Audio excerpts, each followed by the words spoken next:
coming to you live from SaaStr. We filmed this before RevCon.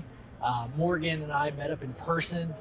Really excited to have a conversation live from SaaStr where we can learn a bit from Morgan about what he's seeing new in the space. So Morgan J. Ingram, my guest today, founder of AMP Creative. How are you? I'm doing good, man. How about yourself?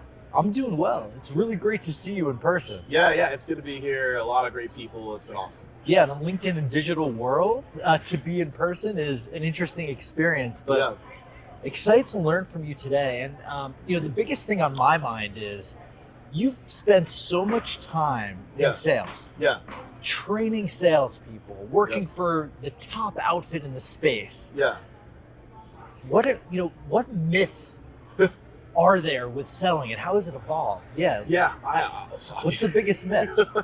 The biggest myth, I think, as of right now, is that you can just take messaging from AI and just be successful. Okay. I think you don't disagree with this. No, I don't. Yeah, I mean, AI is, the biggest topic today. Yeah. I think a lot of people, and really big myth is that, I think a lot of people believe that at the end of the day they can just take the AI and be like, we can make it relevant and we can scale. I think there's actually more to that. I think we're moving into a world where outbound is on a lifeline. I'm not saying it's dead, but it's on a lifeline, right? And so effectively, everyone's like, well, okay, it's on a lifeline. Well, then let's just use AI. Let's blast out and see what we can get. I think we're getting in a world where things are going to be more personal. You're going to have to do things that are more intentional. And you can't just blast those things out. So at least that's what I'm seeing, because I've seen all the things. I've seen the emails, the cold calling. I've seen all that across the board. So that's the way I'm thinking right now. So how is it going to evolve? I think the biggest way it's going to evolve is that there's going to be new revenue channels. So one example of a revenue channel is going to be, how do you create mini events that can captivate the people you're looking to get in front of and bringing sellers into that. Now, is there a component to that that's already happening? Sure, but I think there'll be more of a focus. I think there will literally be reps who, not just field reps who go to events, there'll be reps who only focus on mini conferences. And that's all they do, right? And so you're gathering people there, and the only way you can get them there is through content, which I think is another layer. I think there's going to be people who are going to become subject matter expert integrators. They're going to get inside of organizations, and they're actually going to be the conduit that helps sell. They're going to go to the events. They're going to actually actively be in deals and run certain things. It's beyond the evangelist role, because I think that role gets a bad rep, and I don't think it's positioned appropriately. Yeah. But I do believe there'll be subject matter experts integrated in companies where they're not even full-time. It's just someone who knows the space really well, but they're integrated in the organization as if they're a full-time employee, but they're not. I mean, that could go off on a lot, but those are new revenue channels. There's two main things to unpack there. You talked about micro events and then subject matter experts on the space. Yeah. The micro events, we're at SaaStr. Right. This is the biggest event. I'm looking and seeing aisles of sponsors. How does micro events play into place here, or does it, or do people need to not do this? That's actually a great question. I mean, you think of the micro events probably are the happy hours and things of that nature. I think that you're going to have to start going beyond that, because think about it. There's 10 choices when you leave the event after 4. After the gift share. It's where do we go? Right? 3 at the same time. Yeah, at the same time. It's how do I pick it? And you typically pick it because I'm trying to sell someone something, or my friend works there, etc. But what if you had a group of advocates and it was focused on something? It's hey, everybody, we have, I don't know, it's AMP Nation. We're going to call it AMP Nation, right? And so we decide we're going to do an activation. We're only going to invite people that are focused, are part of AMP Nation, to be part of this experience. And we're going to take you to Top Golf, and we're going to have a golfer teach you how to do it. I'm making this up. Yep. But the thing is, I don't see a lot of people doing that. They're just we have a happy hour, we have food, we have alcohol. Okay? Every other person has that. But if it's hey, AMP Nation, you have to go through a process to be a part of this event, but we have an extreme experience, more people are going to feel emotionally connected to your brand, and more people are going to FOMO that they didn't show up. That's a huge miss that people miss. Is that a community, or is it a club? I think it can be called a community to keep it simple and easy, but I think it only happens at an event that you sponsor. So it has nothing. It's not even an online thing. It's literally, when we sponsor an event, we have these people, and if you're a part of it, right, you can sign up, and it's going to be an activation outside of the site, right? It's it'd be something that no one else is doing. And that's a way that people can start doing that, because again, there's so many different parts, there's so many things happening. How do you stand out? You got to ask yourself that question. That's an example that I just had. Is backtracking on that example, like, is that just like a bigger activation behind the scenes? Like, okay, we have, let's call it X, right? Like, or M at SaaStr, at this event, at that, because it could be conflated with being another sponsor thing, right? Like when they're there. Sure.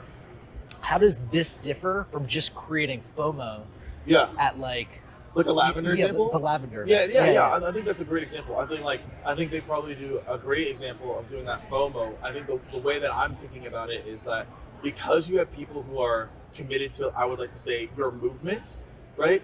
Then that could create another element, but you're bringing people to talk about the topic that you're already promoting.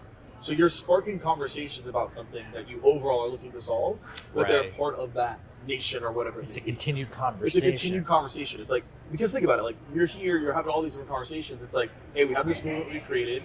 It's part of what we do. But these are the people in the DNA that we're looking for, and here you are. Could it be customers? Sure. Could it be call it community? Sure. But you have to make it unique and special for me to show up to.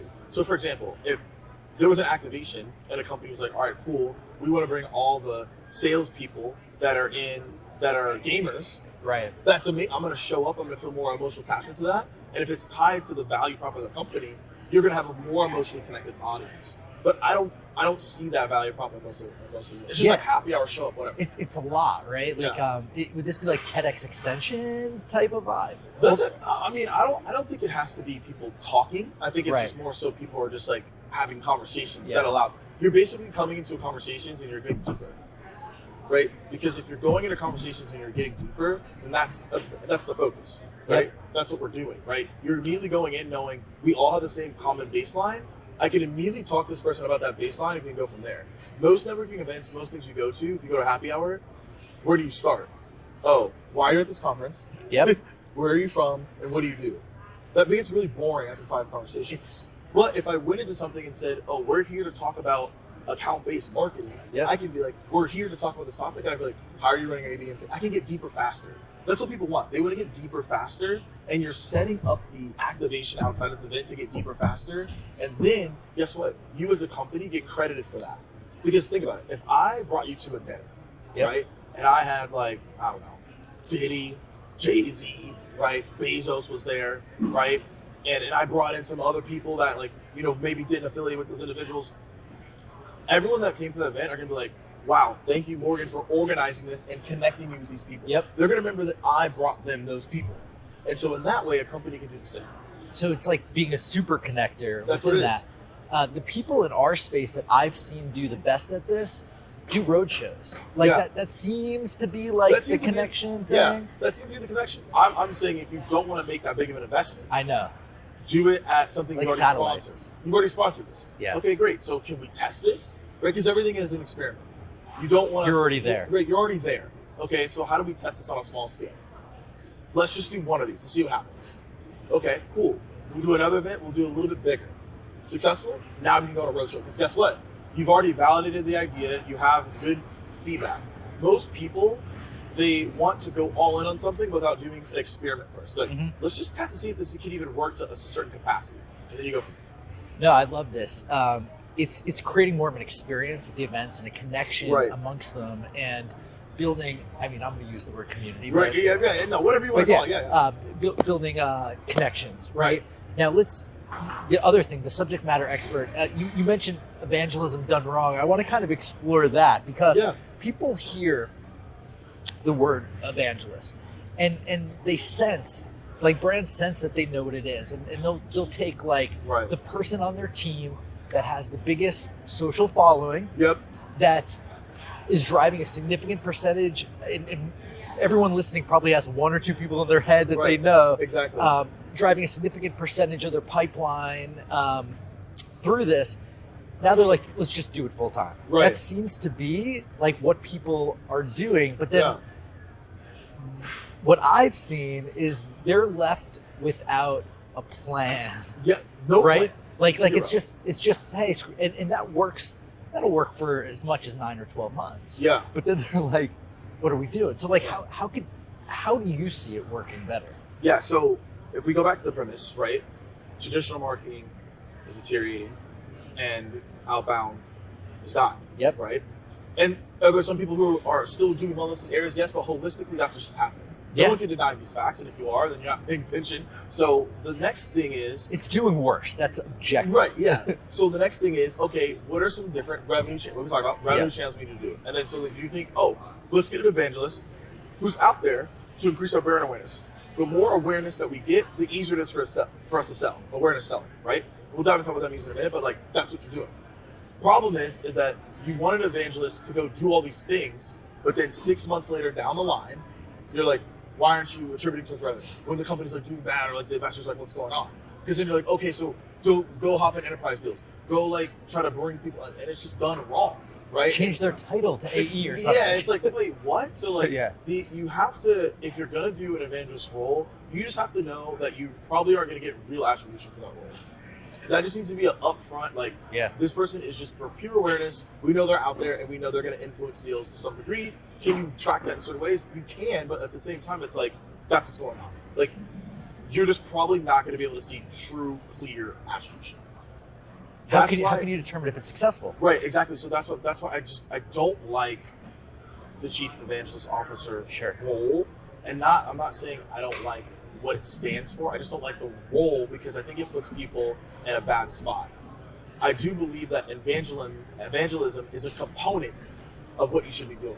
Mm-hmm. What that role should be called, I don't know. I mean, we could play off like chief amplification officer, but I don't know what that should be called. But at the end of the day, like what you should be doing in that role is a byproduct of evangelism. And then what should you be doing? You should be like saying, hey, okay, I'm going to X event, I'm going to speak, but while I'm speaking, maybe I have a podcast booth set up and I speak to 5 customers that we can throw that out for renewal. You can attribute that. Or, hey, I'm going to start my own video show, which I encourage every evangelist if you're in this role to do that. And you should bring on people around your subject matter that you're trying to expand and bring on potential clients, customers, and partners.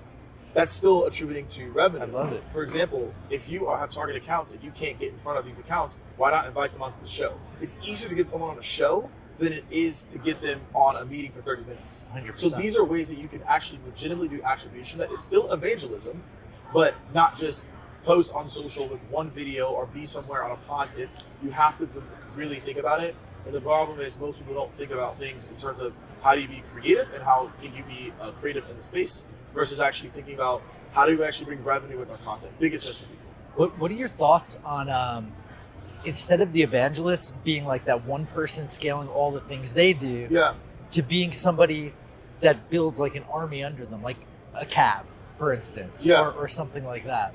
Like, do you think that's define army of just like army of creators or like? Great question. So like community advisory board, right?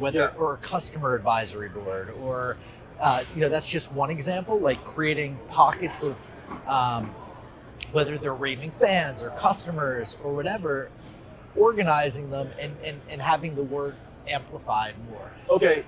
Yes. So, but the thing is, you have to distinguish those. So that this is something I absolutely do not like, and I'm going to say this right now. I said it on multiple calls, but this is what it is. I do not like the strategic advisor role disguised as a content creator. Of course. I don't like this. And so, if you're a founder and you're doing this, I'm going to tell you, it's a terrible decision because you lose credibility in the market. Because if you actually want a strategic advisor, they're not going to be a strategic advisor because they're going to be looped in with people that are not strategic advisors. You lose credibility. 100%. And then also as well, the people that you brought on as strategic advisors, they lose credibility because you look at their profile and they don't have the experience to do so. And I'm not like hating, it's just like they don't have the experience to do that.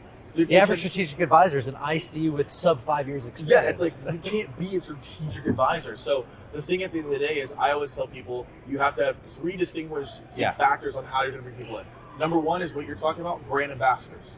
So, well, I'm saying customers, right, that are already like this. And when I say raving fans, they could be like a customer, like people that. But no, so there's 3. So I'm tracking with this. 3 distinctions. Sure. So 1 is a brand ambassador. That's an external creator that is an ambassador. Sure. Brands that do this are like Gillette does this. Things of that nature. Bigger orgs do this. Yep. Brand ambassador, etc. 2 is where I'm going, which is like you have a customer advocate. Right, and so that can go into different categories, raving fan, etc. But you have to have that customer advocacy there so that they can start speaking to that and finding the people who are truly excited about your product so they can speak to it as well. And then the third piece is what we talked about. You have someone integrated in your organization as a subject matter expert. They're getting really deep. They're creating content and they're putting themselves out there. But you can't just be like, strategic advisors, that's just a terrible move. I think those 3 levels, if you think of it that way, you're going to, again, be able to amplify that effect. You as the chief, let's say, evangelist officer, you're creating your revenue channels, you're doing things with events and videos. I believe the evangelist officer should be pretty much at every event and video. But the thing is, to make it even bigger than them, they bring in customers, they bring in the fans. And then that's when you build these mini activations, these mini movements that I was just talking about. Yeah, and I look at HubSpot as a great example. Christina over there running advocacy, she has her partners, the agencies, and she's monitoring like who's popping off on social. And then she's bringing them in and she's amplifying them more, right? So like, to your point, I love that point of view. So like, let's double click. Hate that phrase. I'm in San Francisco. When in town do it? On the subject matter expert part, right? Because we didn't really dive in on that. Like, is this person, because content's evolving now, like in this, right? Like the traditional, write an article a day, have search optimized. Sure, that's part of it. I personally believe AI is going to make that, if AI is behind search, it's going to make that less important, if not non-important. How is this subject matter expert integrated with content? Do they run content? Like how does that look? Okay, so that's actually a fantastic question, because there's levels to this, right? Right, like is that person going to report to somebody else? There's levels to it, because there are people who can functionally, if you give them the creative, they can go create. But there's some people who can produce and create. Two different things, right? Because if someone can come up with the production of the creative and create, like that's what I do with a lot of clients. So there's just like a level of experience you get there, or people naturally good at that. But some people can't come up with the creative and then go create it. They have to be given the creative and then they can do their thing. And so it just depends on the person and how they, and also depends on the company as well. Do they have people that come up with great ideas, or you're the person coming up with great ideas? I think that is where it becomes a little bit more bespoke, but the answer is clear. You need someone who can integrate inside of that organization. Absolutely. And here's my take on this as well. This might be a hot take, but I don't really care. And like, and it's not because this is not my skill per se, but like I do believe it to be true. When you look at AI as a whole, it's going to continue to get smarter, right? And you may say, well, that kind of counteracts your myth about saying everyone thinks they can just do ChatGPT and AI do emails. This is a little bit different because you can, over time, get the posts that are there and then create really good written posts and then be like, that's that. I don't think all ghostwriters will be obsolete, but most people will probably not be around, right? And the hardest thing to replicate is in-person events. You can't AI an event. I don't see any robots yet. I don't see it, right? And also, it's very difficult to AI a video. Now, I haven't seen really, really good ones where it's like, I'm convinced, I can tell when the AI is a video. Now, can they get close? Sure, but you can tell when it's not there, right? So those are 2 areas where you're going to win. So I believe that if you're integrating into a subject matter expert, how do you do that? You should do more live things. So live virtual events, live events in person, doing more video if you can, because that's going to show and spark emotion to the brand versus just writing things out. Is that still a part of the strategy? Sure. But I do believe that AI will catch up and completely, not completely knock it out, but it's going to take out the majority of it. Yeah, and so it seems like there's like 3 main parts here. One, like event activation being evolved, being more of an experience, connected activity. 2, evangelism being evolved, having maybe layers of those advisors, but like to your point, not having content creators or micro influencers disguise people posting because there's no connection with the brand. They're just doing something. Think about it, it's too transactional. It's hype and then it dies. Yeah, it's too transactional. And so here's something I want to point to the event activations, why I'm like talking about this and you think about it in terms of product. I found this out actually a couple of weeks ago, which was, I think, wait, you told me this, right? We talked about this. The Red Bull. Like 25% of their sales come from their like drinks, but 75% come from their events. I don't know if I told you that. I think did we talk about this? We might have talked about something else. Oh, okay. I think we. The Red Bull example doesn't sound familiar. Okay, I remember us talking about this, right? I think we maybe. Okay, so the thing is, 25%. This is great. So, but 25% of their sales come from their drinks. Most people don't know that. 75% comes from their event activations that they do and like their merch, etc., all that stuff. So what I'm saying is that like there's that ongoing future where if you think about your product, people are going to buy the product, but they're going to start getting more immersed emotionally into the event activations and the subject matter 100%. integrations, right? I think that's where it's at. Now, how do you operationalize it? We're getting there. We're trying to figure that out ourselves in AMP, but like that's where it's at. I don't remember the brand name off the top of my head, but there was another brand that 30% of their revenue is from media. Yeah. And they were not a media company at all. Yeah. It was like selling stuff on their on their business model to Right. others, like, and like you look at that's just the evolution. And then, Right. The third area, the new evolution of the content creator. So, I'm going to just connect the dots real quick. Is Yeah. your head of marketing a creator now? Wait. Is like I'm connecting the dots, right? Yeah, Like, 'cause yeah. you're peppering a little around it. I'm just like, hey, are they a creator? No. Okay. You have to. So there's two different lenses. Most marketers in B2B are very good at product marketing. Yes. This is what they grew up in. However, most marketers, but most marketers don't or are not as well versed in the creative of what's happening in modern marketing. That's because that's not what they learned. That's not what we're taught to do, right? It's not any bad things. It's just it's moving very quickly, and that's not what they've learned. So what my thought process is, if you want to be really strong in your role, yes, you actually should understand product marketing and creative. However, I actually think that you should have product marketing and focus on that lane, and then you have the creative on that lane. Because also as well, Clarity, like that's how they're set up, right? Yep. Devin owns the creative lane on that content, and then you have someone that owns the product marketing lane. And I believe that is going to be the real future of what we're going to do. I like that too. And, a company I advise, Hockey Stack, they just brought their product marketer in. They're so young or whatever. And they were looking for somebody to do brand. And I introduced them to Abaid, who's wonderful. Yeah. And then they saw the need to bring it. And I see that too. Yeah. And then there's other amazing brands like Lavender that have a lot of that creator mindset. Right.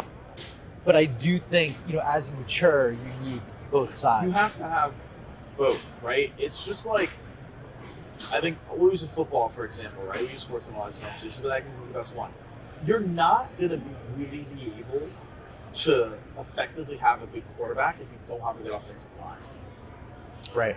So, think about it. Mahomes is one of the most spectacular QBs that we've seen, behind the back throws, no looks, etc. But if his line was trash, could he do any of that? No. So I'm not. Product marketing essentially is that offensive line that is holding everything together. Yep. Without the product marketing, you can't sell the product, and if you can't sell the product, you have no funds to be creative. Right? And so if you think of it that way, the offensive line is the product marketing to make sure, are we good? You can even say the receiver because they're able to catch the benefits of the creative, so you can say it's both. But effectively, your quarterback is your creative marketer because they're going to come up with the creative, flashy plays that are going to get you the brand awareness that you're looking for. But you can't get far if your offensive line is not good. And it's important to have a GM that has the vision to put them both in the room. Put them together, exactly. Because someone could make the mistake and say, "Oh, well, our creative marketer is our product marketer as well." Two different lenses, right? A unicorn, it is the same, but Right. like that's not the norm. Well, it's not the norm, right? It's very rare to get that person if they can do both. Very, very well, by the way. But so this is a spectacular conversation because Yeah. essentially we took outbound and went marketing on it. Yeah, we did. But if you think about it, right, like in training hundreds and thousands of organizations, SDRs started moving into marketing. Yep. You'd say to a certain degree, The CMO of Clarity now came from a sales development organization. Kyle, right? Shout out to Kyle. Much love to him. I know he was one of that for a while, so definitely much love to him. But the thing is, most teams started moving into marketing. But when I would train people, and when I was an SDR, you think about it, you're the first touch of the organization. Yep. Technically, to some degree, you are marketing. Now, it is sales as well because it is a core carrying role, and there are sales components. But it also, at the same time, is marketing because you are effectively having brand awareness by how good your emails are, how good your cold call is, right? Because people are going to talk about that and say, hey, think about it on LinkedIn. If someone does a good email, they say, hey, this rep wrote a good email. That gets 30,000 impressions. That is effectively marketing. right? That no longer becomes sales, because sales is the one-to-one, marketing is one-to-many. When you think about most orgs, they're just automating stuff. So it really is marketing to a certain degree, like at scale. But that's why we have to like get more thoughtful in how we're doing it. But if you're doing a good job, that word of mouth, it becomes marketing, right? So it's just like, you have to think about it. Shout out to sales development. Yeah. But it's going to look different in the future. Yeah. But because of sales development, I think marketing has evolved because you have people that started cold calling, they're doing outbound emails, and as soon as they threw social in, now you're on marketers' terrain, and they're blowing the brands up. Yeah. What excites you the most about the future? What excites me the most is that, let me take a step back to explain why I'm going to answer this way. I'm really big actually into a theater. Most people don't know this, but when I was growing up, I was like the main actor in those plays. So I did a lot of theater, did a lot of plays, studied like a lot of film and things of that nature.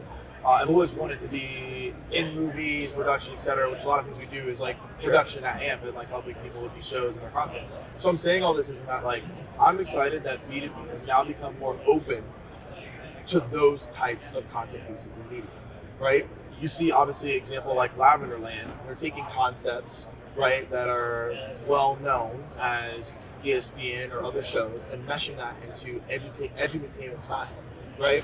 I also saw a post the other day where HubSpot was doing a docuseries and they had like a showing of it at Inbound. Like, I didn't know they were doing it, right? So the thing is, like, I'm excited that the future of sales and marketing is legitimately turning more into media, where we are going to have mini-series, docu-series, TV shows, content. And if you're not well versed in what that means, you will get left behind. And so for me, like this, I've been doing this for a decade. So for me, I'm like, finally, people are understanding that you should be doing. I was posting on 2016 on LinkedIn. People were like, I thought this was a job site. So for me, like, I've always seen this, and like now that people are getting serious, it's like, okay, this is the lane I've always wanted to be in. So for me, I think that's exciting about the future. It's all focused on that. Corporate Bro in his event. In his movie, right? Yeah, exactly. Like, shout out to him. Like, he was ahead of the curve as well in the way that he's done his content, whether you like him or not. Like, you understand where it's going. Yeah, that's a phenomenal answer. And it's funny because when Gail and I were talking about the origins of RevGenius 3 years ago, I'm like, I'm seeing everything, and I'm like, we need to start an influencer marketing agency, but we're way too early. The space isn't going to get it. They're not going to get it. Like 3 years ago, I'm like, let's do your idea first. Yeah. So now it's like, if you start an influencer marketing agency, it would probably do okay, and you could figure it out to do like even better. But B2B is 3 to 5 years behind B2C, I'm seeing. Yeah. If not more. No, yeah, exactly. I mean, people are now look, what we're doing right now in filming this, I was wanting to do in 2018 and 2019, but nobody got it. Even if I pulled out my phone and made a video, people were like, why are you making a phone at this conference? Why are you making a video at this conference? It's like, this is where it's going. Now you see there's multiple people that are running around the conference with cameras, rigs, all this stuff. It's just where we're going. People want to see real life content, like in real time, like we're at right now. This is what people want to see. It'll start happening more and more and more. That's it. Morgan J. Ingram live at SaaStr. Thank you for being here. Yeah, man. Thanks for having me.